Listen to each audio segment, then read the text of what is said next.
Hi friends, हमारे YouTube channel GS with SP में मैं एसपी सिंह आप सबका हार्दिक स्वागत करता हूं।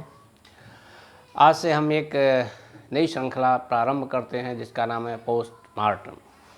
जी हाँ, पोस्टमार्टम किसी ऐसे ही ज्वलंत अंतर्राष्ट्रीय मुद्दे की पोस्टमार्टम किसी ऐसे ही ज्वलंत राष्ट्रीय मुद्दे का जो जनसामान्य की जिज्ञासा का प्रश्न हो तथा जो एकेडमिक्स में भी कुछ काम आ सके। और उसी के तहत आज हमारा इशू है इजराइल फ़िलिस्तीन कॉन्फ्लिक्ट। और लगातार पिछले कई दशकों से ये चर्चा में रहता है। अभी कुछ दिन पहले ही बहुत भीषण नरसंहार हुआ दोनों तरफ से। फ़िलिस्तीन की तरफ से हमास ने कहा जा रहा हज़ारों रॉकेट दागे, तो उधर ने इजराइल ने रिटेलिएट करते हुए भीषण नरसंहार जैसा किया। तो कई सारे मुद्दे हैं, बड़ा टॉपिक है, लेकिन हम कोशिश करेंगे बहुत ही ब्रीफ में और मुश्किल से 20 से 25-30 मिनट में सारी बातें आपको समझ में आ जाएं और आपकी जिज्ञासाएं अगर मैं कुछ शांत कर सका तो मेरा प्रयास अपनी सार्थकता स्वतः सिद्ध करेगा। चलिए पहले थोड़ी सी लोकेशन समझ लें, फिर हम परत दर परत इसको खोलने की कोशिश करते हैं। और जैसा कि टाइटल रखा है, हम कोशिश करेंगे कि ये है इजराइल। इस समय जो इसकी सिचुएशन है, लोकेशन ये है, ये लोकेशन है। मैंने ब्लैक बोर्ड पे इसलिए बनाया है कि मैप में से ढूंढना मुश्किल है। अभी मैं आपको मैप दिखाऊंगा वर्ल्ड का, उसमें ढूंढना मुश्किल है। ये है इजराइल। इसकी चारों जो चौहद्दी है, चारों तरफ, इधर सीरिया है, इधर जॉर्डन है और इधर से मिस्र का ये सिनाई प्रायद्वीप है। बड़ा महत्वपूर्ण है, आएगा नाम सिनाई प्रायद्वीप का, जो 1967 में इजराइल ने छीन लिया था, फिर कुछ समझौते के तहत इसको वापस किया था। और ये है भूमध्य सागर, ये है तुर्की। और ये सीरिया के बाद अगर आप यहाँ देखेंगे तो ये आएगा मोटा मोटा इराक। इराक के बाद यहाँ पे आएगा ईरान। ईरान के बाद आएगा अफ़गानिस्तान, उसके बाद पाकिस्तान और भारत। ये लोकेशन इधर है। ये सऊदी अरब है, जॉर्डन है, यमन है, ओमान, और ये है लाल सागर। और ये है मिस्र। ये मिस्र, ये अफ्रीका महाद्वीप है पूरा, इधर मिस्र आएगा। ये इसकी वर्तमान सिचुएशन है। अब थोड़ा सा इस समस्या को कैसे समझा जाए, कई पहलू हैं, एक लंबा इतिहास है। और आपको बता दें कि इजराइल में 75% जो पॉपुलेशन यहूदियों की है। यहूदी राष्ट्र दुनिया में इकलौता माना जाता है। तो यहूदी शब्द कहाँ से आया, इसके पीछे, इस समस्या के पीछे कितने सारे फैक्टर्स हो सकते हैं, एक एक करके थोड़ा सा हम देखने का प्रयास करेंगे। पहले तो इसे हम 3 भागों में बांट लें। पहले तो यहूदियों के उद्भव से, यहूदियों के उद्भव से पहले विश्व युद्ध तक। दूसरा, between first and second world war. और third, after second world war. 3 part में हम इसका पोस्टमार्टम करने की कोशिश करेंगे। हम जानने की कोशिश ये भी करेंगे कि आज यहूदी इजराइल में आ रहे हैं, इसका मतलब ये गए थे, गए क्यों। हम पड़ताल इस बात की भी करेंगे कि यहूदियों को आज की तारीख में इजराइल के पास इतनी ताकत कहाँ से आई। हमारी पड़ताल का बिंदु ये भी रहेगा कि आखिर हिटलर ने इतने सारे यहूदियों का जीनोसाइड, नरसंहार किया क्यों। पोस्टमार्टम में हमारा बिंदु ये भी रहेगा कि आखिर इजराइल के बनाने में अमेरिका और इंग्लैंड ने द्वितीय विश्व युद्ध के बाद पूरी जान क्यों झोंक दी। हम जानने की कोशिश ये भी करेंगे कि यहूदी, इस्लाम और ईसाई तीनों धर्म में क्या अंतर है और तीनों में क्या समानताएं हैं। हमारे पोस्टमार्टम का बिंदु ये भी रहेगा कि इस पूरी समस्या की जड़ से लेकर आज तक कितने युद्ध हुए, कौन कौन से समझौते हुए और अहिंसा के पुजारी मोहनदास करमचंद गांधी ने यहूदी या इजराइल समस्या के प्रति क्या कुछ कहा है, और कहा है कि नहीं कहा है, और कहा है तो क्या कहा है। और अंत में हम कोशिश ये भी करेंगे कि भारत का स्टैंड क्या रहा है और क्या होना चाहिए। तो सबसे पहले हम मूल समस्या पे आए। इसका जो यहूदियों को उद्भव से मतलब है इसका धार्मिक, सांस्कृतिक ओरिजिन कहाँ से हुआ, यहूदी शब्द कहाँ से आया, इजराइल शब्द कहाँ से आया,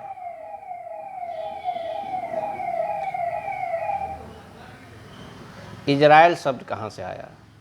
इजराइल शब्द 1948 से पहले नहीं था। वो था कि फ़िलिस्तीन वो उनका होली लैंड है और वहाँ पे उनको रहना चाह रहे हैं क्योंकि दुनिया में प्रताड़ित किए जाते हैं। यहूदी कहाँ से आया, इजराइल शब्द कहाँ से आया, ये भी देखेंगे। लेकिन इससे पहले इस समस्या को समझने से पहले कुछ 5-7 बिंदु हैं। बिंदु क्या कहना चाहिए, कुछ शब्द हैं जिन्हें जानना जरूरी है कि what are the factors responsible for this endless problem. तो पहला शब्द आता है पान अमेरिकाना। हिंदी में इसको कहते हैं सर्व अमेरिकावाद। सर्व, ये क्या है ये जानना जरूरी है। बिना इसके जाने आप एक तरफ से सुने एक तरफ से निकल जाएंगे। सर्व अमेरिकावाद भी जिम्मेदार है इसके लिए। इसके लिए जिम्मेदार है रिलीजियस सुपरमेसी।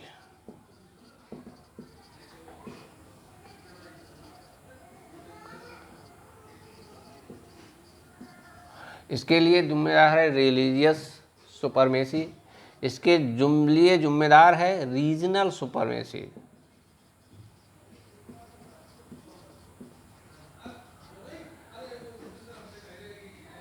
इसके लिए जिम्मेदार है ऑयल डिप्लोमेसी।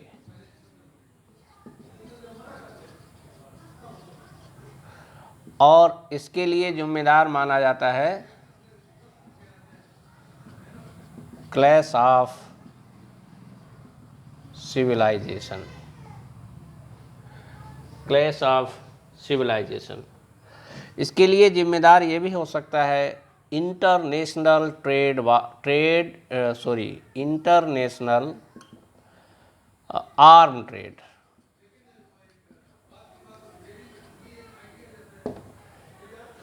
ये 5-6 बिंदु हैं जिन्हें समझना बहुत ज़रूरी है। इसको बिना समझे इस समस्या को नहीं समझा जा सकता।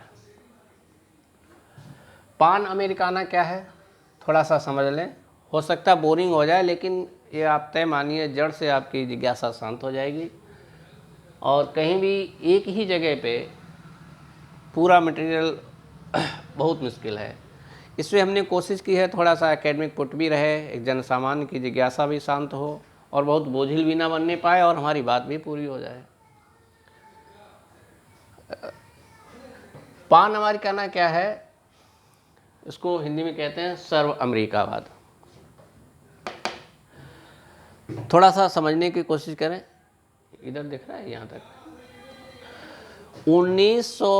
1945 से पहले, यानी बिफोर सेकेंड वर्ल्ड वार,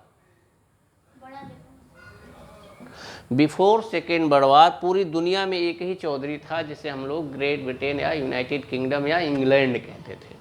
द्वितीय विश्व युद्ध तक पूरी दुनिया में एक ही चौधरी था, या हम कह सकते हैं कि द्वितीय विश्व युद्ध से पहले ये वर्ड यूनिपोलर था, एक ध्रुवी था और वो पोल था इंग्लैंड।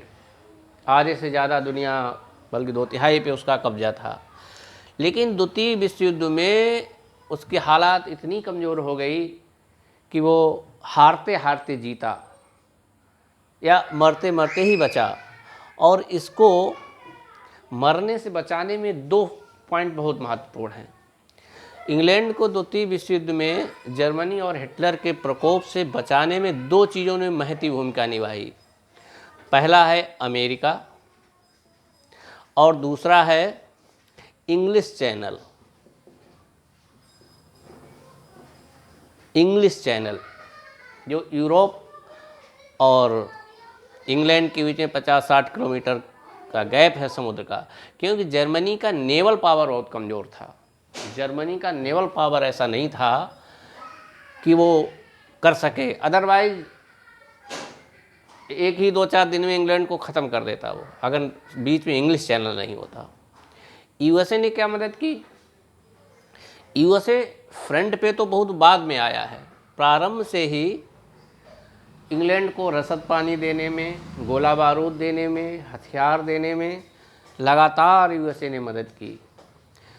और ज्यों-ज्यों द्वितीय विश्व युद्ध लंबा खिंचता गया, इन USA, UK, France, China, Russia, ये सब एक तरफ थे, इन लोगों ने जर्मनी की नाकेबंदी कर दी। ये लोग समझ रहे थे कि पूरी तरह से इन लोगों ने अंडरस्टूड था कि सीधे बार में उससे नहीं जीत पाएंगे, युद्ध को लंबा खींचा जाए। और जगह जगह ब्लॉकेड कर दिए, उसकी रसद पानी बंद हो गई। अंततः वही हुआ जैसा ये लोग चाहते थे। जर्मनी ने रूस से अनाक्रमण संधि का उल्लंघन करते हुए हमला कर दिया और पराजित, बुरी दशा हुई। वो एक थोड़ा विषयांतर हो जाएगा, किसी दूसरे वीडियो में उस पर आएंगे द्वितीय विश्व युद्ध पे। फिलहाल हम लोग केवल ये समझते हैं द्वितीय विश्व युद्ध के बाद इंग्लैंड की चौधराहट ख़त्म हुई और एक नया चौधरी उभरा जिसे हम लोग यूनाइटेड स्टेट ऑफ अमेरिका के नाम से जानते हैं। पान अमेरिकाना पे चर्चा क्या करते हैं? यहीं से ये बात उठी, सर्व अमेरिकावाद, पूरी दुनिया पे अमेरिका की चले, चाहे वो आइडियोलॉजिकली हो, चाहे वो पॉलिटिकली हो, चाहे वो साम्राज्यवाद के रूप में हो, चाहे नियो कॉलोनिज्म के रूप में हो। अब इसके लिए चाहिए क्या था? इसके लिए उसे चाहिए था पूरी दुनिया में जगह जगह उसके अड्डे बने, पूरी दुनिया में अमेरिका छोटे छोटे अड्डे बने। क्योंकि इस समय तक यानी 1945 हवाई जहाज़ तो हैं लेकिन बहुत परिमार्जित नहीं है। ऐसा कोई फाइटर प्लेन नहीं है जो एक ही बार में पूरी दुनिया में गोला बारूद गिरा के लौट के आ जाए अमेरिका में। आप लोगों को बता दें कि प्रथम विश्व युद्ध में हवाई जहाज़ का प्रयोग सैनिकों के लिए माल सप्लाई के लिए किया गया था, लड़ाकू युद्ध के रूप में नहीं हुआ है। फाइटर प्लेन का यूज सबसे पहले सेकेंड वर्ल्ड वार में हुआ। तो अमेरिका को चाहिए थे दुनिया में जगह जगह पे अड्डे। देखिए वहीं से हम लोग अपने कश्मीर इशू को भी रिलेट करेंगे, कश्मीर इशू को भी हम लोग रिलेट कर सकेंगे। आया? अब अमेरिका यहाँ पे इसको पूरी दुनिया पे अपने अड्डे चाहिए पान अमेरिकाना के लिए, सर्व अमेरिकावाद के लिए। तो इधर ये उत्तरी अमेरिका है, यहाँ तो वो खुद है, कोई प्रॉब्लम है नहीं यहाँ तक। साउथ अमेरिका में ऐसा कोई बड़ा चौधरी नहीं है जो उससे टक्कर ले, और लेगा भी तो वो यहाँ से उसको कंट्रोल कर लेगा। अफ्रीका बेचारा वैसे ही इतना गरीब गुरबा सा महाद्वीप है, कोई समस्या ही नहीं है। और इधर यूरोप में है तो उसका छोटा भाई इंग्लैंड, जो अभी तक बड़ा भाई था, अब छोटा भाई हो गया। कृष्णावतार में बलदाऊ बड़े भाई थे, अब रामावतार में छोटे भाई लक्ष्मण के रूप में आए। तो अभी कल तक मतलब द्वितीय विश्व युद्ध के पहले तक, 1945 के पहले तक जो इंग्लैंड अमेरिका का बड़ा भाई था, अब वो अपने आप अपनी मर्जी से छोटा भाई बन गया और अमेरिका को बिग ब्रदर बना दिया। तो यहाँ वो ऑलरेडी है ही है। दूसरा, धीरे धीरे यूरोप के देशों को कंसोलिडेट करके नाटो बना लिया, सैन्य संगठन 28-30 देश हैं। तो यूरोप की प्रॉब्लम सॉल्व हो गई उसके पास, वहाँ से इसको भी हैंडल कर सकता है। अब रही बात एशिया की। एशिया इतना बड़ा है कि यहाँ पे कोई एक अड्डा बना के भी एशिया पे कंट्रोल नहीं किया जा सकता तो अमेरिका और इंग्लैंड ने क्या किया, पश्चिम एशिया में इजराइल को टारगेट किया। इसको पश्चिम एशिया भी हम लोग कहते हैं, पश्चिम एशिया है ये। और मध्य एशिया में पाकिस्तान को टारगेट किया। मध्य एशिया में यानी पाकिस्तान से ये रसिया को भी नियंत्रण रख सकता था, क्योंकि द्वितीय विश्व युद्ध के बाद अमेरिका और रूस के बीच एक आइडियोलॉजिकली वार, आप जानते हैं, साम्यवाद और पूंजीवाद का चला, लंबा शीत युद्ध का दौर चला। हाँ, हम यहाँ पे एक पॉइंट जोड़ सकते हैं, इजराइल और फ़िलिस्तीन के कन्फ्लिक्ट में कोल्ड वार भी एक फैक्टर है, जो अमेरिका और रसिया के बीच चला 1945 से 1989 तक। तो देखिए, दो उसने अड्डे, एक तो यहाँ पे ये ढूंढा पश्चिम एशिया को, और यहाँ पे इंडिया पाकिस्तान, यहाँ से मध्य एशिया, उधर ऑस्ट्रेलिया भी उसका दोस्ताना संबंध रहे हमेशा। जापान हारने के बाद भी सरेंडर हो गया, यहाँ से भी, यानी एक जापान हो गया, इधर पाकिस्तान हो गया, इधर इजराइल हो गया, इधर इंग्लैंड हो गया। ये है पान अमेरिकाना की कंसेप्ट।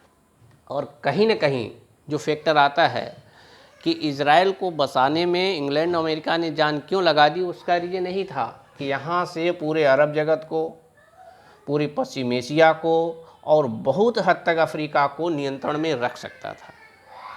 ये पान अमेरिकाना ही है जिसके तहत ये Diego Garcia, this is Diego Garcia, ये इंग्लैंड ने अमेरिका को दे दिया। और आज की तारीख में यहाँ पे 2.5 लाख अमेरिकी सैनिक हमेशा रहते हैं, 2.5 लाख अमेरिकी सैनिक हमेशा तैनात हैं। ये पान अमेरिकाना की कंसेप्ट है। अब आते हैं दूसरे बिंदु पे, रिलीजियस सुपरमेसी। यही तो हो गया, रिलीजियस सुपरमेसी से पहले आएंगे हम रीजनल सुपरमेसी पे, इसको बाद में देखते हैं, ये ज़्यादा ज़रूरी है। रीजनल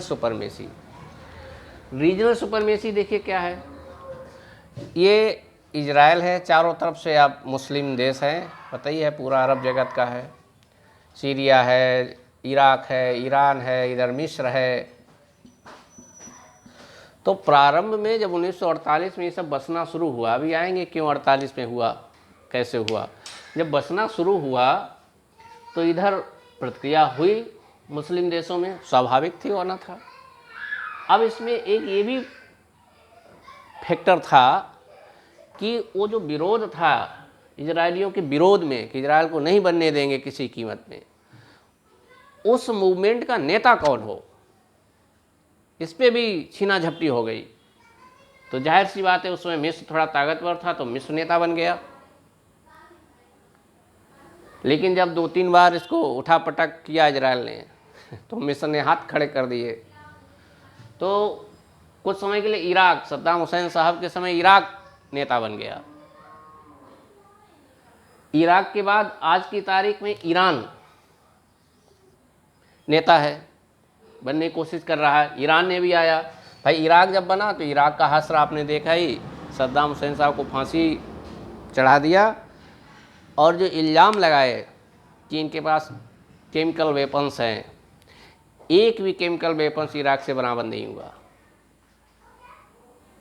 मतलब हम ये नहीं कह सकते सद्दाम हुसैन निर्दोष थे। कुवैत पे उन्होंने 1991 में जो खाड़ी युद्ध हुआ, हमला किया और उसकी वजह से अमेरिका को एक मौका मिल गया, वहाँ एंटी करके उनको मार दिया। लेकिन जो एलिगेशन है उनके ऊपर और जो मृत्युदंड दिया गया वो निहायत गलत है। मैं रिपीट कर सकता हूँ इस बात को, जिस तरीके से जो एलिगेशन लगाया कि केमिकल वेपन से, एक भी केमिकल वेपन नहीं मिला, लेकिन इराक को निपटा दिया। ईरान ने झंडा बरदारी प्रारंभ की तो आप देख ही रहे कितने प्रतिबंध और ये दुनिया भर के चल रहा है उस पर। ऑयल डिप्लोमेसी भी खेली जाती है। तेल की कीमतें गिरा देते हैं कि ईरान निर्यात करता है। ईरान ने जब झंडाबरदारी शुरू की तो अमेरिका ने एक और यहाँ पे खेल खेला है। इसी के समानांतर सऊदी अरब को खड़ा कर दिया। अब जो एक बिंदु आएगा, हाँ, ये रिलीजियस सुपरमेसी, ये आएगा इंट्रा, अंतः धार्मिक सर्वोच्चता, इंट्रा रिलीजियस सुपरमेसी, अंतः धार्मिक सर्वोच्चता। अब इसमें ईरान के समानांतर सऊदी अरब को अमेरिका ने खड़ा कर दिया है। आज की तारीख में ईरान पूरी दुनिया में शियाओं का नेता है, शिया मुसलमानों का नेता है, और सऊदी अरब सुन्नी मुसलमानों का नेता है। तो अब यहाँ पे शिया और सुन्नी का खेल हो गया कि इजराइल का विरोध शिया करेंगे कि नहीं सुन्नी करेंगे, ये भी गेम है। और एक नया डेवलपमेंट जो है वो ये है कि हमारा पड़ोसी या हमारा छोटा भाई ही कह लीजिए, आज की तारीख में पाकिस्तान कह रहा है कि नहीं, हम नेता हैं क्योंकि हम न्यूक्लियर पावर है, हम नेता हैं पूरे मुस्लिम जगत के, और हम इजराइल का विरोध करेंगे, इजराइल को नहीं बसने देंगे, हटा देंगे, और यहाँ पे अपने फिलिस्तीन स्टेट ही बनेगा। ये न्यू डेवलपमेंट है। पाकिस्तान अपने वीज़ा में लिखता है जब भी इधर जाने की, इजराइल को छोड़ करके कहीं भी आप जाएं पश्चिम एशिया में। तो ये बात हो गई रीजनल सुपरमेसी की। हाँ, एक बिंदु है, चलिए रीजनल सुपरमेसी। हाँ, ऑयल डिप्लोमेसी भी एक बड़ा फैक्टर है। आप देखिए ना, इधर जब से इतना तेल है उसकी वजह से कोई भी यहाँ पे छोड़ना नहीं चाहता है, चाहे इंग्लैंड हो, अमेरिका हो। तो एक ऑयल डिप्लोमेसी भी फैक्टर है इस समस्या को ख़त्म ना होने देने के लिए। और उसके बाद जो बहुत महत्वपूर्ण बिंदु है, जो सामान्यतः जनमानस के जेहन में नहीं आता है, इंटरनेशनल आर्म ट्रेड, अंतर्राष्ट्रीय हथियारों का जो व्यापार होता है। आज की तारीख में दुनिया की बहुत सारी भीषण से भीषण जटिल समस्याओं का एक कारण ये भी है। हम इसमें अपने कश्मीर मुद्दे को भी शामिल कर सकते हैं। हम इसमें सूडान, जो अभी 2-3 साल पहले उत्तरी सूडान और दक्षिणी सूडान, अफ्रीका का एक बड़ा देश है सूडान, जो 2 बनवा दिए, एक ईसाई बहुल है, एक मुस्लिम बहुल है। सूडान की समस्या भी इसी का बाई प्रोडक्ट है। नामीबिया में इस समय गृह युद्ध जैसी चल रहा है, वो भी जर्मनी का वहाँ बहुत है दखलंदाजी। एक और देश है फ्रांस का, जहाँ पे इस समय चल रहा है नामीबिया, हुतू जो विद्रोही गुट है, वहाँ फ्रांस अपना खेल खेल रहा है। अफ्रीका में चाहे कोरिया डिस्प्यूट है, जगह जगह पे ये लोग क्या करते हैं। हाँ, आर्म ट्रेड का सीन क्या है, दुनिया में 10 बड़े देश हैं जो हथियारों का व्यापार करते हैं, उनमें से 7 यूरोप अमेरिका से हैं, बल्कि 7 क्या 8 समझ लो। एशिया में वही रसिया और थोड़ा बहुत चाइना शुरू हुआ है, बाकी सारे देश वही अमेरिका, इंग्लैंड, फ्रांस, जर्मनी और भी छोटे छोटे देश हैं। रूस की आमदनी का सबसे बड़ा स्रोत हथियार बिक्री है आज की तारीख में, सबसे बड़ा स्रोत बजट में उनका आमदनी का। और यही हाल अमेरिका, इंग्लैंड, फ्रांस का है। ये लोग नहीं चाहते दुनिया से डिस्प्यूट ख़त्म हो। यहाँ पे हम बहुत सारे इशू हैं, अफ़गानिस्तान को भी जोड़ सकते हैं। अफ़गानिस्तान का जो इशू है वो भी इसी से जुड़ा हुआ है, उसके पीछे कहीं न कहीं फैक्टर है ये। और इन हथियारों की कीमत का कोई आधार नहीं है, टोटली मोनोपोली है, जितने का मन हुआ उतने का बेचा।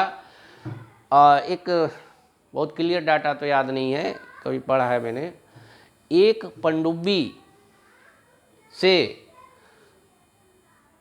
भारत के हर प्रदेश में एक एम्स खोला जा सकता है।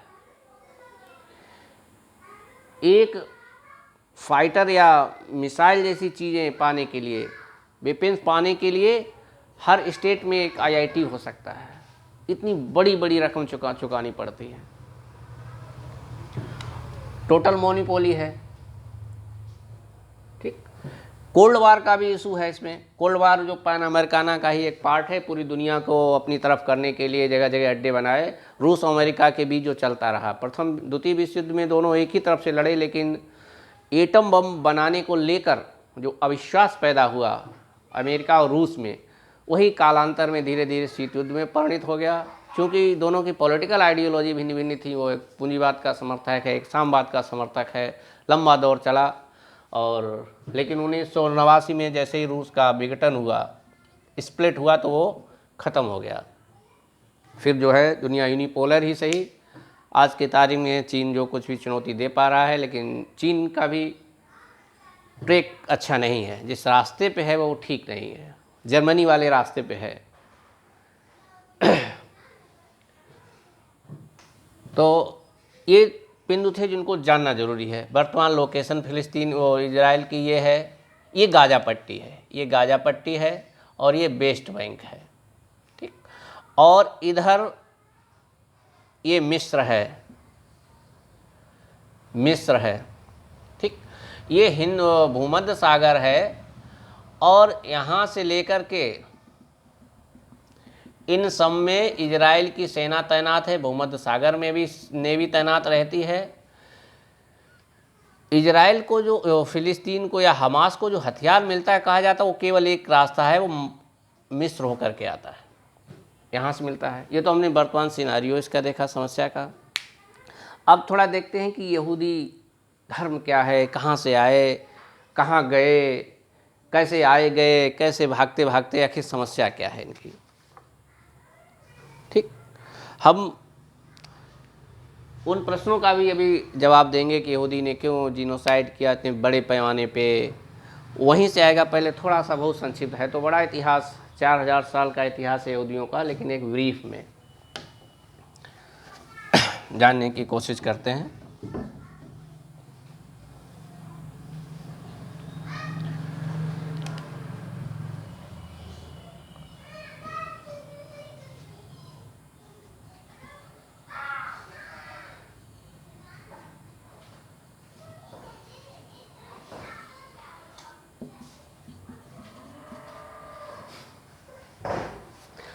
ऐसा कहा जाता है कि 2000 ईसा पूर्व,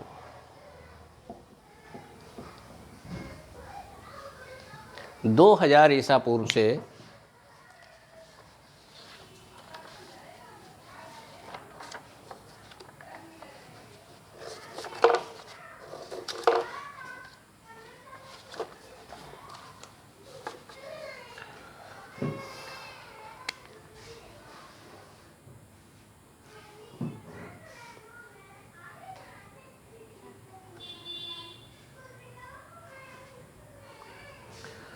2000 वर्ष पूर्व यहूदी धर्म की जो उत्पत्ति है अब्राहम परंपरा से हुई। अब्राहम परंपरा, ये अब्राहम परंपरा क्या है थोड़ा देखते हैं।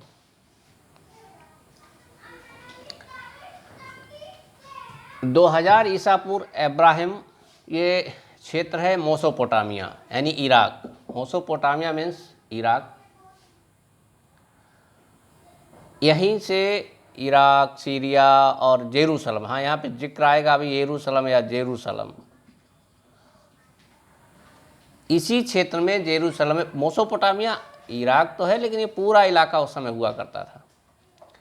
जेरूसलम में अब्राहम परंपरा से ही यहूदी, ईसाई और मुस्लिम धर्मों की उत्पत्ति मानी जाती है। यानी हम कह सकते हैं यहूदी धर्म ईसाई और मुस्लिम का पूर्ववर्ती है। कायदे में ये एक ही वंश परंपरा से आए हैं। पहले यहूदी, सबसे प्राचीन यहूदी है, ईसा के आसपास ईसाई, और 570 ईस्वी में मोहम्मद साहब ने इस्लाम धर्म का किया और ईसा मसीह ने ईसाई में किया। इब्राहिम की दो पत्नियां थीं। इब्राहिम की दो पत्नियां थीं।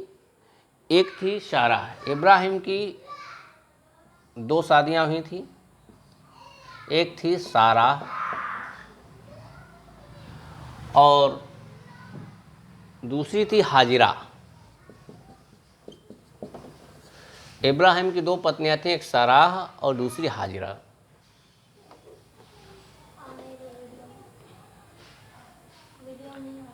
ठीक।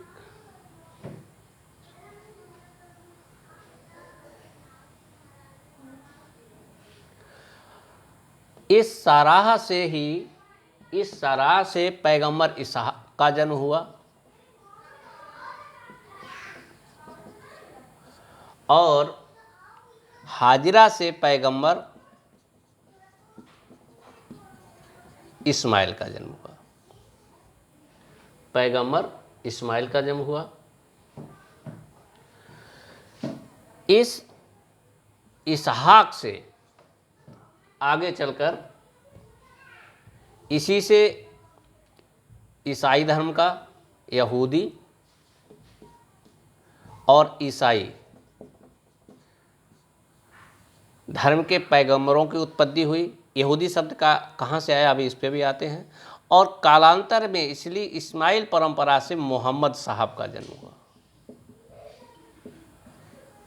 यानी मुस्लिम धर्म यहाँ से, और यहीं से ईसाई धर्म में ईसा मसीह। इसी परंपरा में आगे चल के इसहाक वाली परंपरा से, इस वंशज से ईसाई और यहूदी, और यहाँ से हाजिरा वाली पत्नी से जो मोहम्मद इस्माइल, और आगे चल करके मोहम्मद साहब इसमें पैदा हुए। अब कहानी है, देखने में लगता है कि ये सौतेले भाई जैसे हैं, चचेरे भाई जैसे हैं, फिर इतना मारकाट क्यों है। उसके पीछे भी छोटी छोटी सी घटनाएं हैं, उनका भी जिक्र करेंगे। और विषयांतर ना हो तो थोड़ा हिंट दे रहे हैं। प्रारंभ में ईसाइयों ने घोर उत्पीड़न किया है यहूदियों को, लेकिन जब लगा यहूदी संख्या में कम है और फिर एक नए धर्म इस्लाम धर्म का उदय हो गया, तो ईसाइयों ने अपना लक्ष्य इस्लाम को बदल लिया और इस्लाम को बनाने में फिर यहूदियों की वो मदद लेने लगे। यहूदियों के सामने मजबूरी थी, चूँकि उनकी संख्या बहुत कम थी। हाँ, उनकी संख्या प्राचीन है, लेकिन संख्या कम क्यों है? ईसाई और मुस्लिम नवीन धर्म है इस्लाम, फिर भी संख्या ज़्यादा क्यों है? ईसाइयत और इस्लाम दोनों ही एक्सपेंसिव रिलीजन है। उनका मोटो है विस्तार करना। यहूदी एक्सपेंसिव रिलीजन नहीं है, हमारा हिंदू धर्म भी एक्सपेंसिव नहीं है। और प्राचीनता में अगर देखा जाए, सच में अगर इतिहास लेखन में अंग्रेज़ों का ऐसा दखल नहीं हुआ होता, दखल क्या मोनोपोली ना रही होती, तो आप कह सकते हैं कि हमारा सनातन धर्म यहूदियों से भी प्राचीन है। अब सोचिए, जब भी यहूदी, ईसाई, मुस्लिम की बात होती है तो बस यहीं से शुरू होती है, 2000 ईसा पूर्व से। इब्राहिम से पहले का कोई जिक्र नहीं है। और ये वो वक्त है, 2000 ईसा पूर्व का समय वो वक्त है जब भारत में हड़प्पा, मोहनजोदड़ो के रूप में एक फली फूली संस्कृति, न केवल संस्कृति, ऐसी उन्नति संस्कृति, ऐसी उन्नति नगरीय संस्कृति थी जिसकी आज भी मिसाल मिलना मुश्किल है। आज हम अपने उंगलियों में गिनते हैं चंडीगढ़, बेंगलुरु, ये प्लान्ड सिटीज़ हैं, प्लान करके बनाए गए। और हम देखते हैं हड़प्पा, मोहनजोदड़ो प्लान्ड नगर थे, चौराहे थे, नालियाँ ढकी हुई थीं, वहाँ बास बेसिन मिला है, बास बेसिन मिला है। आज अगर काउंट किया जाए भारत के कितने घरों में बास बेसिन है, तो आप समझ सकते हैं कितनी उन्नत तकनीक रही होगी। नर्तकी की जो प्रतिमा मिली है सर पे कमर पे हाथ रखे हुए, वो एक बहुत उन्नत वैज्ञानिक ज्ञान का परिणाम है, क्योंकि जो सांचा बनाया जाता है वो रिवर्स बनता है, तब आकृति सीधी आती है। मिश्र धातु का ज्ञान है उन्हें। मज़ेदार वाकया है, एक कोचिंग क्लास में मैंने पूछा, मोस्टली ग्रामीण बच्चे ही थे, उसमें ज़्यादा थे। 25% टाउन से होंगे और 75% ग्रामीण क्षेत्र से। कितने लोग वाश बेसिन जानते हैं, ये नहीं पूछा कितने लोगों के घरों में है वाश बेसिन, मैंने पूछा कि हैंड्स अप करो कि कितने लोग वाश बेसिन जानते हैं। सरप्राइज हुआ, मुश्किल से 10% बच्चों ने हाथ उठाए कि हाँ हाँ हम वाश बेसिन जानते हैं। हम जान नहीं पा रहे हैं, उस समय मिला है, सबूत मिल रही थी, उन्नत तकनीक थी। तो फली फूली संस्कृति थी, वही जो नवीन शोध ये कहते हैं कि जो हड़प्पा संस्कृति थी वही कालांतर में हमारी वैदिक संस्कृति, और यहीं से, क्योंकि हड़प्पा संस्कृति का टाइम पीरियड 2300 ईसा पूर्व से 1750 BC माना जाता है। हम कह सकते हैं इसी समकालीन है। और यहीं से, हड़प्पा को भी छोड़ो, हड़प्पा की लिपि चूँकि हम लोग पढ़ नहीं सके तो इसलिए अनुमान है, लेकिन वैदिक संस्कृति को तो हमने पढ़ा है। 1500 BC से वैदिक संस्कृति प्रारंभ हो जाती है, ऋग्वेद मिलता है, लगभग समकालीन है। जिस समय जिक्र है हम लोग सबसे हैं ज़्यादा है, कम रह गए क्योंकि हमारे नेचर में वो एक्सपेंशन वाला पुट नहीं था। दूसरा, हमारे क्षेत्र में प्रॉस्पेरिटी बहुत ज़्यादा थी। हम जाते भी कई दफ़े, कुछ थोड़ा बहुत पढ़ के लोग कहते हैं कि मोहम्मद गोरी गजनवी ने इतने आक्रमण किए और ये लोग नहीं गए, चाहे पृथ्वीराज चौहान हो या बाद के उनके समकालीन लोग हों। अरे भाई, हम लोग जाके वहाँ क्या करते, रेगिस्तान में पेट्रोलियम तो अभी मिला है 200 साल पहले, हम लोग जाके भी क्या करते। बाबर बेचारा मरते गिरते आया, उधर भगाया गया मध्य एशिया से,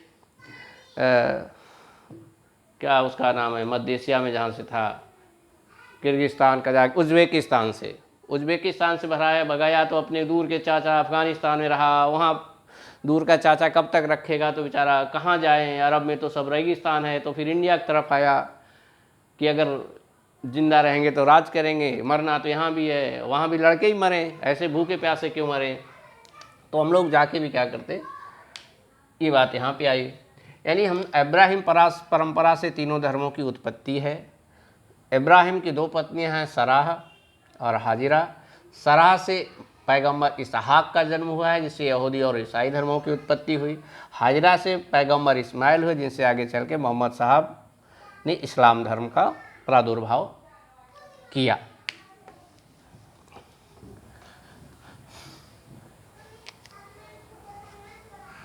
अब इब्राहिम के बेटे हैं जैकब, वही सराह जो पत्नी है, पुत्र हैं। और इनके पुत्र हैं याकूब, यानी याकूब इब्राहिम के पोते हैं।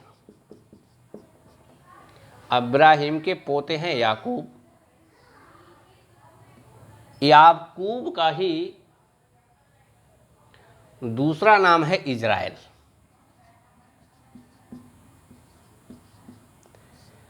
याकूब का ही दूसरा नाम है इजराइल। अब 1948 में जब ये यहूदी लोग दुनिया से भाग के आए, उस फिलिस्तीन वाले अपने क्षेत्र में, होली लैंड में, तो इजराइल नाम इसीलिए रखा था, इन्हीं का है। और इन्हीं के बेटे हैं यहूदा, इन्हीं के बेटे यहूदा है। और यहाँ ही से शब्द आया है यहूदी। अब समझ में आया होगा यहूदी कहाँ से आया, इजराइल कहाँ से आया। इनकी तीसरी चौथी पीढ़ी में यहूदा नाम के पैगंबर हुए, जिनके नाम से इस धर्म को यहूदी कहा गया। और याकूब का नाम एक इजराइल भी था, जो इनके पोते हैं इब्राहिम के, इसलिए इनको इजराइल नाम रखा गया। अब छोटा सा 2-3 मिनट में हम लोग देखेंगे, कायदे में कम से कम 3 घंटे का है टॉपिक, कम से कम, लेकिन हम कोशिश करेंगे बहुत कम समय में। अब इजराइलों का ये भागा भागी वाला खेल क्या है, कहाँ उत्पत्ति हुई, कहाँ भागे, फिर क्यों आए, कितने आ पाए, कितने नहीं आ पाए, वर्तमान सिनारियो क्या है, भारत में कितने यहूदी इस समय हैं, इजराइल के अलावा सबसे ज़्यादा कहाँ हैं, किन किन देशों में कितने कितने हैं, इनकी खासियत क्या है। हाँ, इस समस्या के पीछे जो अभी हम लोगों ने पॉइंट लिखे थे, पान अमेरिकाना और कोल्ड वार आदि आदि, उसमें एक पॉइंट आप ये भी जोड़ लीजिए कि यहूदियों की जो इंटेलेक्चुअलिटी है वो भी उनकी दुश्मन बन गई। यहूदियों की जो बौद्धिकता थी वो भी उनकी दुश्मन बन गई। जहाँ गए बड़ी मेहनत से काम किया, और मेनली ये बिजनेसमैन होते हैं सामान्यतः। हालांकि एकेडमिक्स में आइंस्टाइन हुए, बहुत सारे लोग हुए हैं, कार्ल मार्क्स हुए, लेकिन मेजर इनका जो स्ट्रीम है, मेजर पॉपुलेशन व्यवसाय में काम करती है, और ऐसा व्यवसाय करती है जहाँ जाते हैं लोकल व्यवसाय को चौपट कर देते हैं। अभी हम उस बिंदु पे भी आएंगे, हिटलर ने क्यों इनका इतने बड़े पैमाने पे कत्लेआम किया। उसमें ये पॉइंट भी था कि जर्मनी में लोकल जो व्यवसाय ख़त्म कर दिए थे। लोकल व्यवसायी ने वहाँ शिकायत की हिटलर से पहुँचाई, कह रही ये तो हमारे सब व्यवसायों को चौपट किए दे रहे हैं। तो ये भी एक कारण था, और भी कई फैक्टर थे, लेकिन उनमें एक ये भी था, उनकी बौद्धिकता भी उनकी दुश्मन बन गई। अब आप देखें, इब्राहिम जो जेरूसलम है यहाँ पे है, इब्राहिम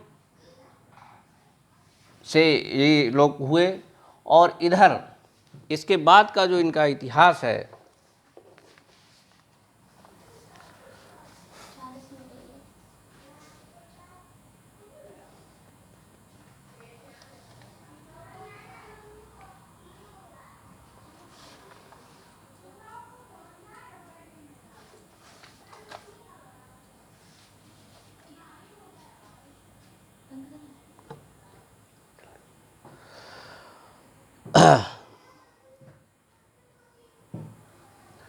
इसके बाद लगभग 1000 ईसा पूर्व इनके एक पैगंबर हुए हजरत मूसा। हजरत मूसा को यहूदी धर्म का रियल फाउंडर, वास्तविक जनक कहा जाता है, क्योंकि इन्होंने ही धार्मिक शिक्षा दी,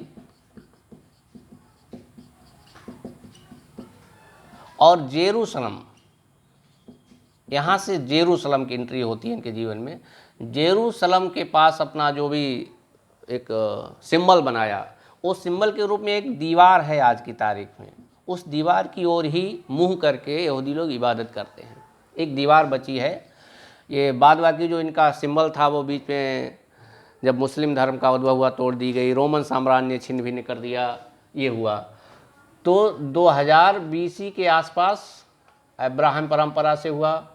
1000 बीसी के आसपास मूसा आए, इन्होंने धार्मिक शिक्षा दी, और इन्होंने कहा कि ऐसी हमें ऊपर से हमारे आदेश मिला है कि हमें मिस्र की ओर जाना चाहिए।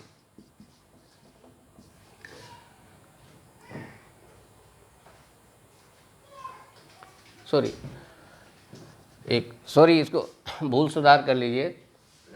यहाँ से होते हुए इसी में बीच में अब्राहिम के बाद आए हैं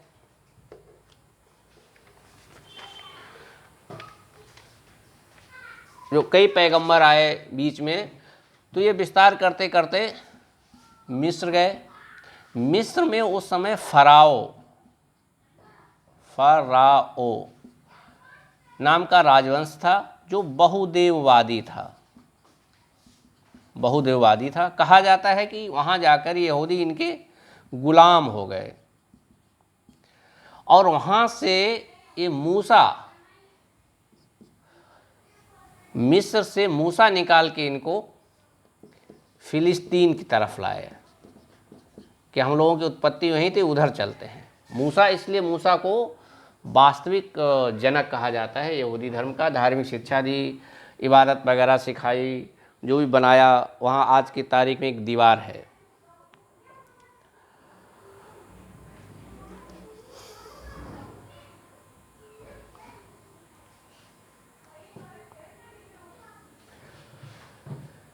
एक 1000 ईसा के बाद 530 ईस्वी के आसपास ये पूरा क्षेत्र असीरियन साम्राज्य के अंतर्गत आ गया, असीरियन साम्राज्य के अंतर्गत आ गया। उसके बाद 330 ईसा पूर्व में सिकंदर ने इस क्षेत्र में कब्जा कर लिया,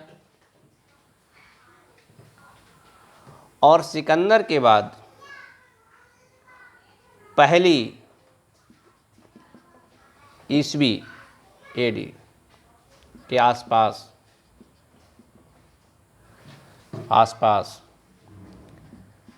रोमन साम्राज्य ने इस पर कब्जा कर लिया। रोमन साम्राज्य का कब्जा हो गया। रोमन साम्राज्य, अब यहीं पे देखिए ईसाई धर्म की उत्पत्ति होती है। रोमन साम्राज्य ने कर्म लिया और ईसाई धर्म की उत्पत्ति होती है। अब यहूदी से ही एक नया सेक्ट निकल के आता है, ईसाई। यहाँ पे रोमन साम्राज्य का कब्जा है। हिटलर ने यहूदियों का इतने बड़े पैमाने पर नरसंहार किया, उसके कई बिंदु हैं। उनमें एक बिंदु हमने बताया कि वो चूँकि बहुत ही उद्यमी होते थे, जहाँ जाते थे लोकल व्यवसाय को समाप्त कर देते थे। ये भी थी, जेलसी होती थी लोकल व्यवसायों को, वहाँ की राजपाट सत्ता में शिकायत करते थे। दूसरा बिंदु ये है कि ऐसा कहा जाता है कि ईसा मसीह को यहूदियों ने ही पकड़कर रोमन साम्राज्य को सौंप दिया था और ईसा मसीह को क्रूसीफाई कर दिया गया था। एक फैक्टर ये भी था, ईसा मसीह के कत्ल का इल्ज़ाम यहूदियों पे है, इल्ज़ाम है यहूदियों पे, इसलिए भी हिटलर ने नरसंहार किया इतने बड़े पैमाने पे। ठीक, अब ईसाई धर्म की यहाँ पे उत्पत्ति होती है। अब एक शब्द आप सुनते हैं, क्रूसेड। क्रूसेड दिख रहा है यहाँ तक? नहीं। वही तो कह रहा, देखते हो। अब आप एक शब्द पढ़ेंगे, क्रूसेड। अब हम आते हैं उस बिंदु पे कि यहूदी मेसोपोटामिया और इस इलाके में पैदा हुए, मिस्र की तरफ गए, मिस्र थे मूसा इनको लेकर के फिर आए, तो फिर यहाँ से क्यों भागे? अब देखिए पहली शताब्दी के आसपास हम लोग आ गए हैं, ईसाई धर्म की उत्पत्ति हो गई है, ईसा मसीह के कत्ल का इल्ज़ाम यहूदियों पर है। अब यहाँ पे ईसाई धर्म भी एक्सपेंसिव है। धीरे धीरे ईसाइयत ने यहाँ से अपना साम्राज्य बढ़ाना शुरू किया, और ईसाइयत के कुछ ही वर्षों बाद 570 एडी में इस्लाम धर्म का उदय हो जाता है। अब यहाँ से लेकर के लगभग 500-700 साल तक, यानी 1000 एडी तक, 1000 एडी तक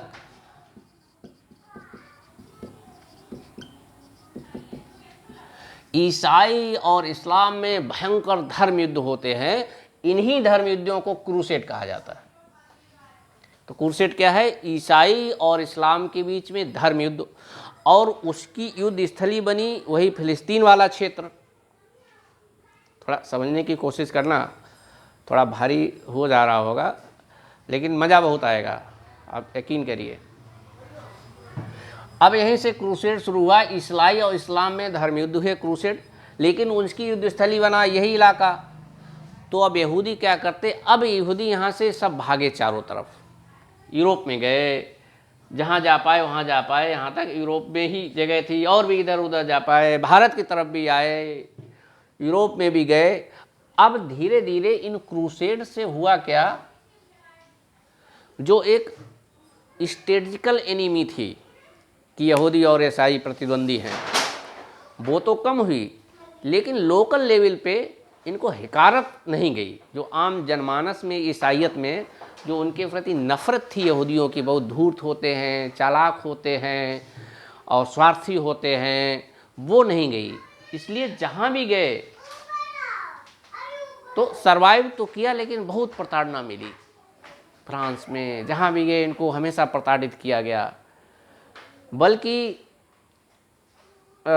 एक युद्ध हुआ है फ्रांस और रशिया के बीच में, उसमें तागर बर होते हुए भी फ्रांस हार जाता है, और फ्रांस की सेना का सेनापति एक यहूदी है।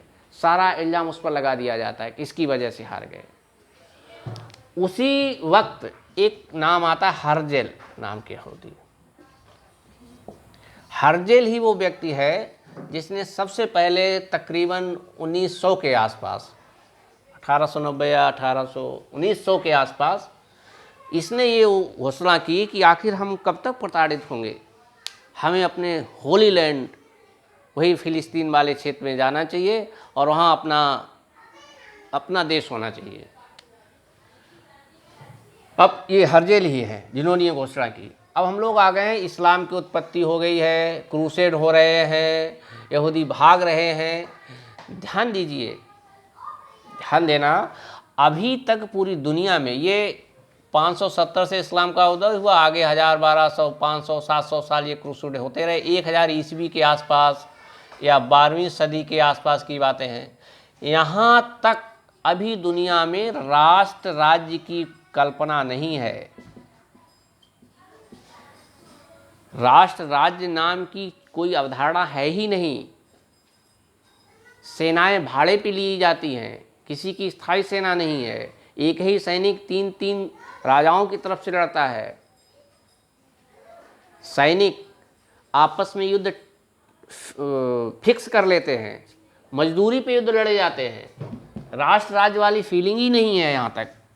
तो हम ये नहीं कह सकते फिलिस्तीन था, अब जो इजराइलों ने वहाँ इनक्रोचमेंट किया, या इजराइल था तो फिलिस्तीन ने किया। अभी तक राष्ट्र राज्य की अवधारणा पूरी दुनिया में कहीं है ही नहीं।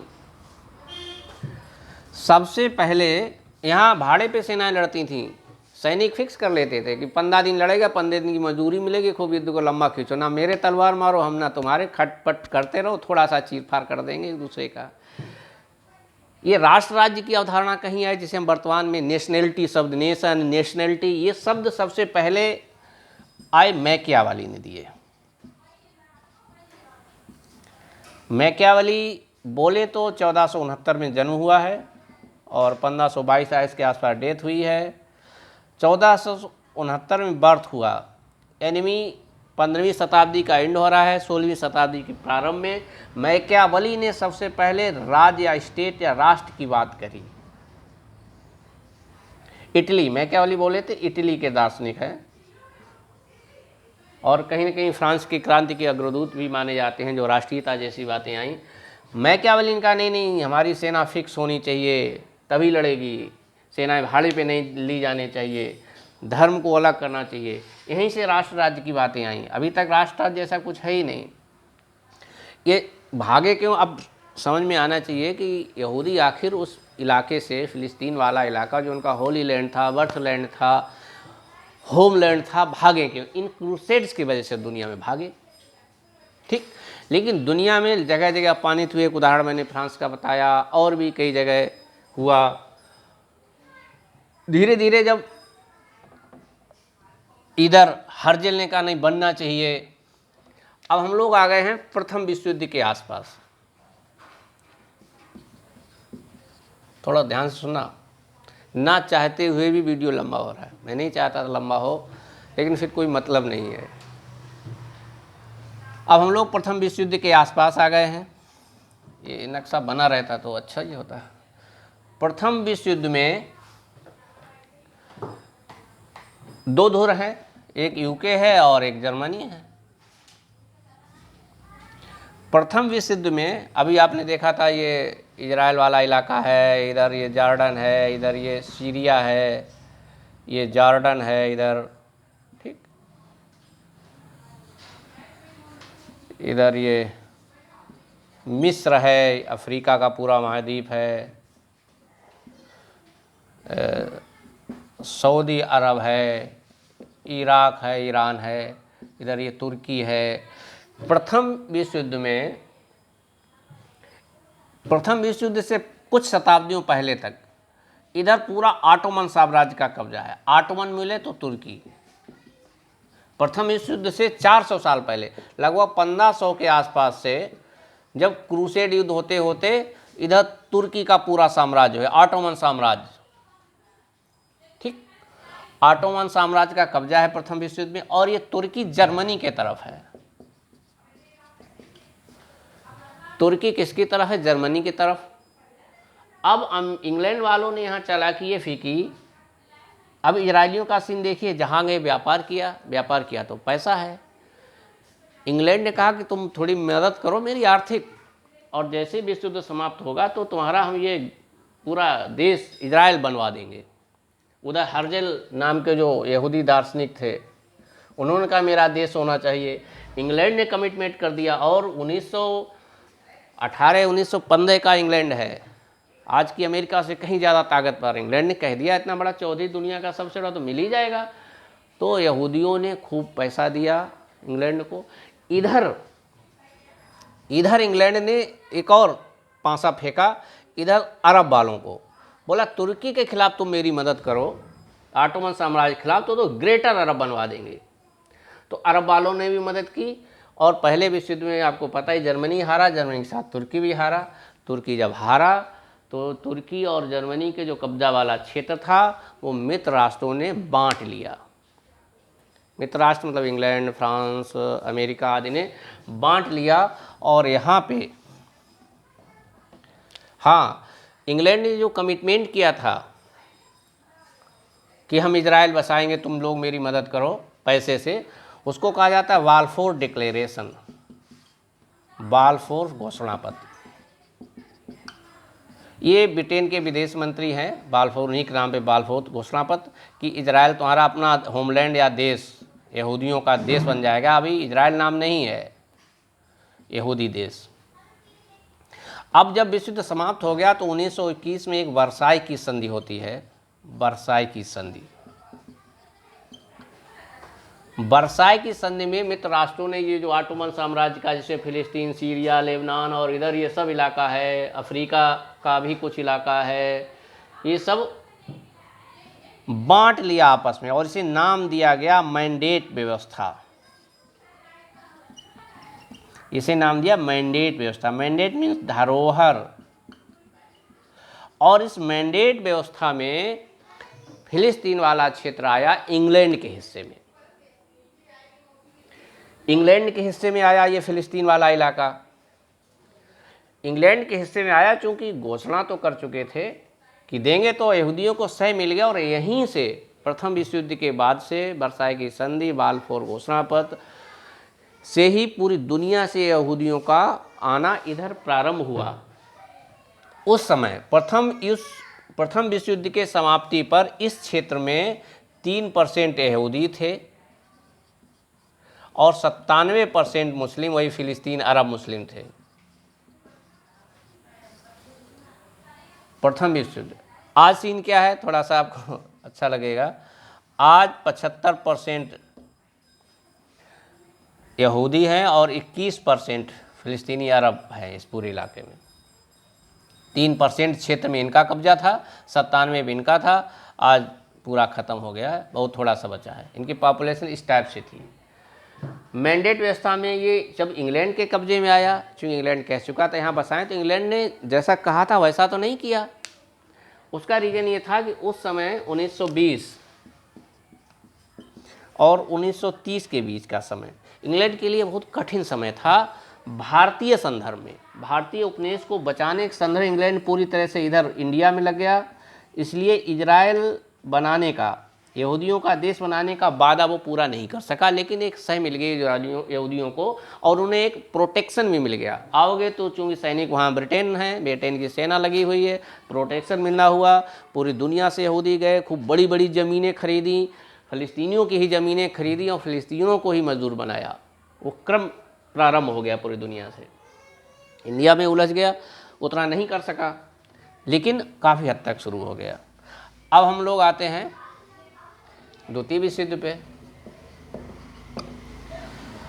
द्वितीय विश्व युद्ध में आपको पता है टाइम पीरियड उसका यही है, 39 से 1945 के बीच का। इसका जो पहला हाफ है, पहले हाफ में इंग्लैंड बुरी तरह से हार रहा है। यही वो समय है 1942 का, जब इंडिया में क्रिप्स मिशन आया है। इंडिया में क्रिप्स मिशन भेजा गया था, तो उसे कहा था गांधी जी ने, it is a post dated cheque और ऐसी पोस्ट डेटेड चेक है जिसका बैंक दिवालिया होने वाला है। उसने कमिटमेंट था कि तुम जो भी मांग करते हो तुम्हारा स्वराज दिया जाएगा या तुम्हारी व्यवस्थाएं आपके हिसाब से होंगी। तो गांधी ने इसी संदर्भ में कहा है कि क्रिप्स मिशन एक ऐसा पोस्ट डेटेड चेक है जो बैंक ही दिवालिया होने वाला है। और यहीं पे 1942-43 में देखते हैं हम लोग, जापान की सेनाएं, सिंगापुर, मलेशिया, अंडमान निकोबार, हमारी आज़ाद हिंद फौज, सुभाष चंद्र बोस है। तो बहुत कठिन दौर है, मतलब ये बहुत ही कठिन दौर है इंग्लैंड के लिए इस समय। इसी बीच जब इंग्लैंड ने पूरी दुनिया से हाथ पसारे मेरी मदद करो, तो यहूदियों ने फिर इंग्लैंड को बहुत पैसा दिया। और इस बार हिटलर जर्मनी में था लीडर, वो हिटलर जो पहले विश्व युद्ध में एक सैनिक के तौर पे लड़ा था। बड़ा इंटरेस्टिंग पॉइंट है और पूरी तरह से खलनायक के रूप में पेश किया गया। शायद हिटलर अगर यहूदियों के साथ ये जीनोसाइड नहीं करता तो मुझे लगता है विश्व इतिहास में हिटलर का स्थान कुछ दूसरा ही होता। कभी मौका मिलेगा तो उस पर भी आएंगे। हिटलर की कहानी है, बहुत ही प्रेरक है, छोटे बच्चों के लिए, किशोरों के लिए, युवाओं के लिए भी, कंपटीशन की तैयारी करने वालों के लिए भी, अवसाद में डूबे हुए जो भी हों, बिजनेसमैन, सर्विस जो भी हों, इतनी इंस्पायरिंग कहानी है जो मन नहीं मान रहा। 1 मिनट की है। पहले विश्व युद्ध में बारूद के विस्फोट से हिटलर की आंख की रोशनी चली गई। बतौर एक सैनिक लड़ रहा था, अंधा हो गया। डॉक्टर रोज़ आता था दवा दारू करने, तो उससे रोज़ पूछता था कि मेरी आंखों की रोशनी कब आएगी। तो डॉक्टर कह रहता था ये सब कर रहा हूँ मैं और जल्दी आपकी आँखें आएगी, रोशनी आ जाएगी, कोई बात नहीं है, ये प्रिकॉशन और दवा दे के चला जाता था। वो रोज़ वही प्रश्न करता था और सच में उसकी इंजरी इतनी गहरी थी कि अब आँख की रोशनी आने वाली नहीं थी। ये बात डॉक्टर भी जान रहा था, लेकिन डॉक्टर वो बता नहीं रहा था। तब रोज़ रोज़ वही प्रश्न मरीज के रूप में हिटलर कर रहा था। तो एक दिन वो इरिटेट हो गया। डॉक्टर बोला तुम्हारी रोशनी नहीं आएगी कभी। हिटलर ने पूरे दिन सोचा। अगले दिन विजिट में फिर डॉक्टर आया, बोला डॉक्टर साहब कुछ तो दवा होगी। तो डॉक्टर ने कहा हाँ, केवल एक ही दवा है तुम्हारी आँख की रोशनी वापस आने की, वो है तुम्हारा कॉन्फिडेंस, तुम्हारी विल पावर। तुम्हारी विल पावर ही ला सकती है। और हिटलर का विल पावर, मेरी विल पावर तो मेरे कब्जे में है। और आप देखते हैं वही हिटलर द्वितीय विश्व युद्ध में सेना नायक बनता है अपने देश को और तबाह कर देता है इंग्लैंड को। और अगर ये यहूदियों के साथ जीनोसाइड नहीं करता तो शायद हिटलर बहुत महान होता।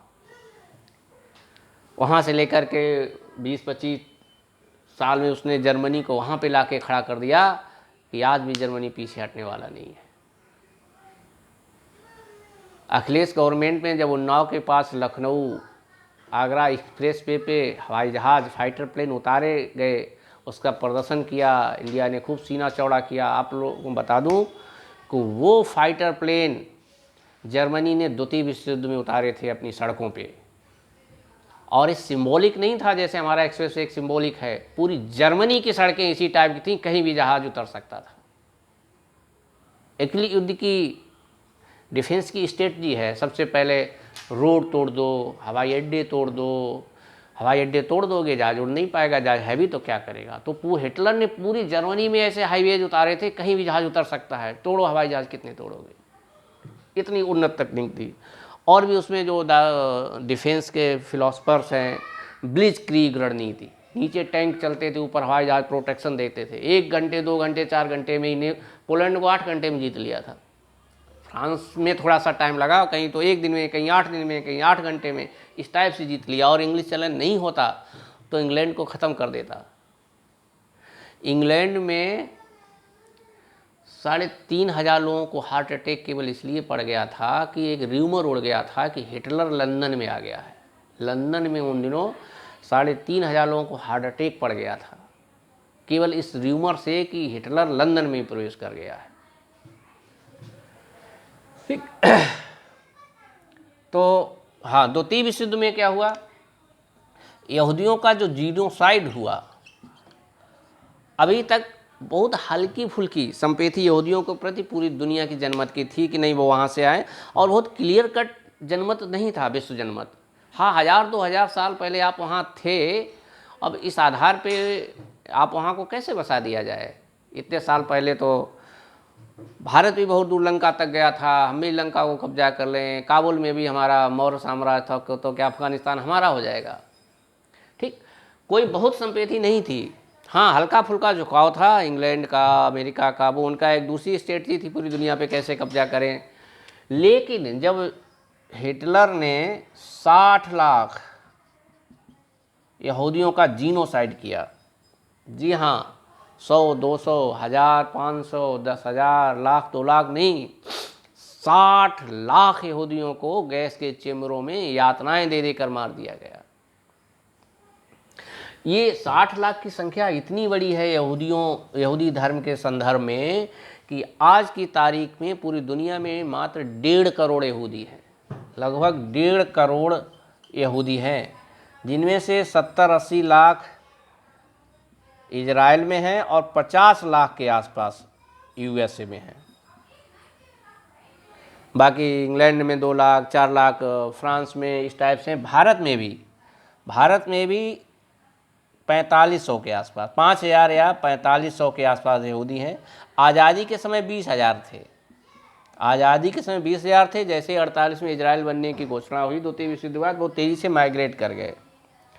और बहुत बड़े बड़े नाम हैं यहूदियों में, आइंस्टीन का लिया जाता है, कार्ल मार्क्स का लिया जाता है, पिकासो का लिया जाता है, Zuckerberg, Angelo, Freud, Noam Chomsky मनोवैज्ञानिक हैं। फ्रायड इतने बड़े मनोवैज्ञानिक हैं, अनगिनत नाम हैं यहूदियों के। ये जीनोसाइड हुआ, अब यहाँ से पूरी दुनिया में यहूदियों में खलबली मच गई, बाकी लोगों में इतनी सहानुभूति हुई कि तेज़ी से यहूदियों का फ़िलिस्तीन क्षेत्र में माइग्रेशन शुरू हो गया, और उन्होंने घोषणा कर दी कि इजराइल नाम का, मेरा जो उनके प्रॉफिट थे इनिशियली, इजराइल नाम से एक देश बन गया। खटाक से यूएसए ने मान्यता दे दी, और न केवल मान्यता दे दी, सारी जिम्मेदारी बसाने के लिए ली। अब अरब देश परेशान हुए कि नहीं ऐसे कैसे बसने देंगे। अभी तक अरबों को यकीन नहीं है कि हम बस जाएंगे, हमारे बीच में मार पीट के भगा देंगे, हम तो इतने सारे मुस्लिम देश हैं, ये बीच में छोटा सा है, क्या कर लेगा, भूमध्य सागर में ही फेंक देंगे तो ये डूब जाएंगे। इसी दौर में अब यहाँ पे इंग्लैंड है, इंग्लैंड सरेंडर हो रहा है 2 विश्व युद्ध बाद। 47 में भारत को आज़ाद कर दी, पूरी दुनिया से विड्रा कर लाया और बड़े भाई के रूप में अमेरिका को सौंप रहा है। इंग्लैंड ने ये मामला यूएन में भेज दिया, यूनाइटेड नेशन में सौंप दिया। यूनाइटेड नेशन ने 2 नेशन थ्योरी दे दी, 2 नेशन थ्योरी। एक्चुअली यूएन में अमेरिका इंग्लैंड की चलती थी, इसी यूएन में इसी समय हमारा कश्मीर इशू है, कश्मीर इशू को भी भेज दिया, और हम लोगों ने उसको ऐसा विवादित किया जो अंतहीन सिलसिला हो गया। 2 नेशन थ्योरी में क्या दिया, यूएन ने 2 नेशन थ्योरी दी, और इसमें कहा कि 48% भाग यहूदियों को और 52% में फिलिस्तीनी। और एक और जगह बोला, जेरूसलम को अंतर्राष्ट्रीय स्थान घोषित कर दिया, किसी का नहीं है, जेरूसलम का अंतर्राष्ट्रीय स्थान घोषित कर दिया, और इसको मोटा मोटा उसको 2 हिस्सों में बांट दिया इलाके को, एक में यहूदी, एक में फ़लस्तीन। यहूदियों ने इसे एक्सेप्ट कर लिया, यहूदियों ने तत्काल इसे स्वीकार कर लिया। लेकिन फ़िलिस्तीन में जो मुस्लिम थे, फ़िलिस्तीनियों या यूँ कहें अरब राष्ट्रों ने एकदम से नकार दिया। वोटर अरब राष्ट्रों ने इसे नकार दिया, और न केवल नकार दिया,